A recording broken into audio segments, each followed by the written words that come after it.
আসসালামু আলাইকুম। বর্তমান সময়ে এসে যারা এখন মোবাইল দিয়ে এআই দিয়ে ফটো এডিটিং করতে পারতেছেন না, তারা এখনো অনেক পিছিয়ে আছেন।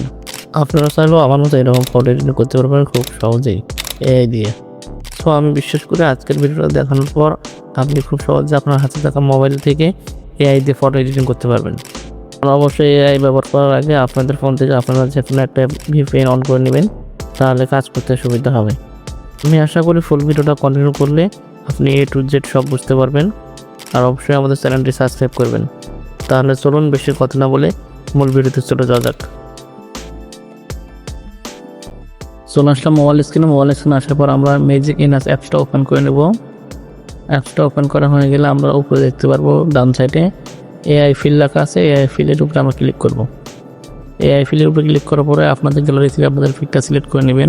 পিকটা সিলেক্ট করার পর নিচে দেখবেন ব্রাশ অপশন আছে, ব্রাশ অপশনে ক্লিক করে ভলিউমের মতো অপশনটা বাড়িয়ে দেবেন 100%। দেওয়ার পরে আপনাদের ব্যাকগ্রাউন্ডটা আপনারা সুন্দরভাবে ব্যাকগ্রাউন্ডটা ব্রাশ করে নেবেন।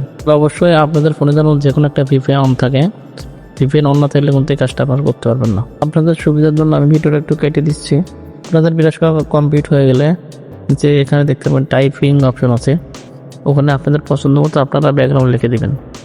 আমি আমার একটা ব্যাকগ্রাউন্ডের নাম লিখতেছি, আপনাদের মন মতো এখানে লিখবেন।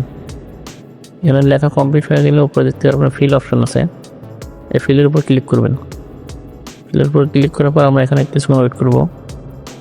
কিছুক্ষণ ওয়েট করার পরে আমাদের কিন্তু ব্যাকগ্রাউন্ডটা চেঞ্জ হয়ে গেছে। আপনারা এখানে আরও অসংখ্য ব্যাকগ্রাউন্ড অ্যাড করার জন্য প্লাস আইকন আছে, ডান সাইডে প্লাস আইকন আছে, প্লাস আইকনের উপর ক্লিক করবেন।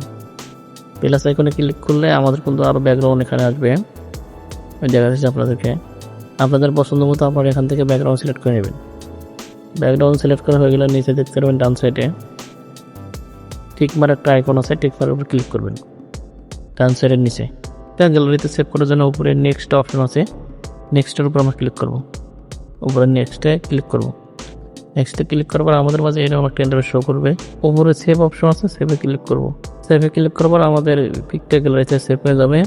যে ইনাস অ্যাপসটা ডাউনলোড করার জন্য আমাদের টেলিগ্রামে আপনারা জয়েন হবেন। অবশ্যই ফার্স্ট কমেন্ট বা ভিডিওর ডিসক্রিপশনে দেওয়া থাকবে, ওখান থেকে প্রিমিয়াম অ্যাপসটা ডাউনলোড করে নেবেন। আশা করি ভিডিওটা বুঝতে পারছেন। দেখা হচ্ছে নেক্সট ভিডিওয়। আল্লাহ হাফিজ।